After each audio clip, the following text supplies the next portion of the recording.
Plusieurs millions d'euros pour un centre-ville flambant neuf. À Chaumont, ce sont 6 bâtiments et lieux emblématiques du centre ancien qui s'apprêtent à se refaire une beauté.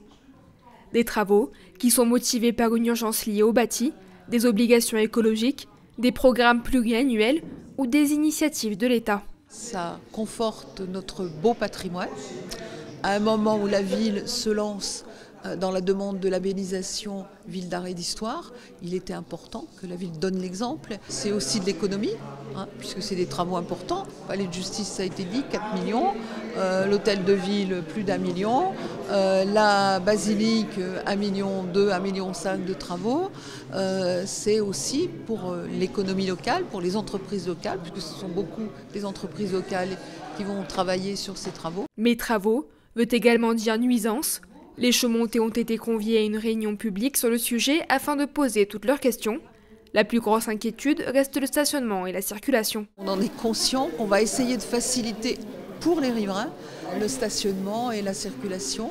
Mais moi je me donne 1 mois après les premiers travaux pour qu'on refasse le point et qu'on améliore peut-être aussi les mesures qu'on va mettre en place. Pendant près de 26 mois, les travaux des différents bâtiments vont se succéder dans le centre-ville.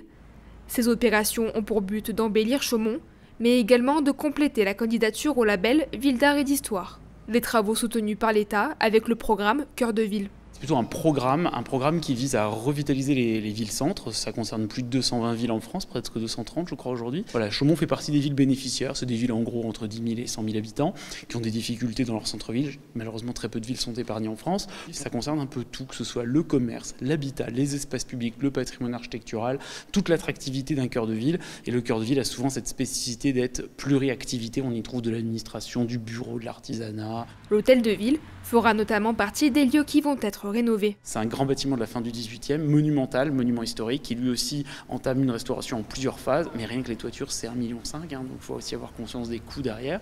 Il faut compter pas loin d'1 an et demi pour cette phase toiture. Cette phase toiture se fait en 3 phases. Il y a un campanile central qui est le point le plus haut. On commence toujours par là, tout simplement parce qu'on appuie les échafaudages sur des toitures, donc on ne va pas les appuyer sur des toitures qui viennent d'être faites. Une fois que le campanile est terminé, on va commencer à refaire toutes les parties en ardoise, qui sont plutôt côté place de la Concorde et sur les rues adjacentes côté espace public, et on terminera par les parties de la cour intérieure qui sont toutes les parties en tuiles plates.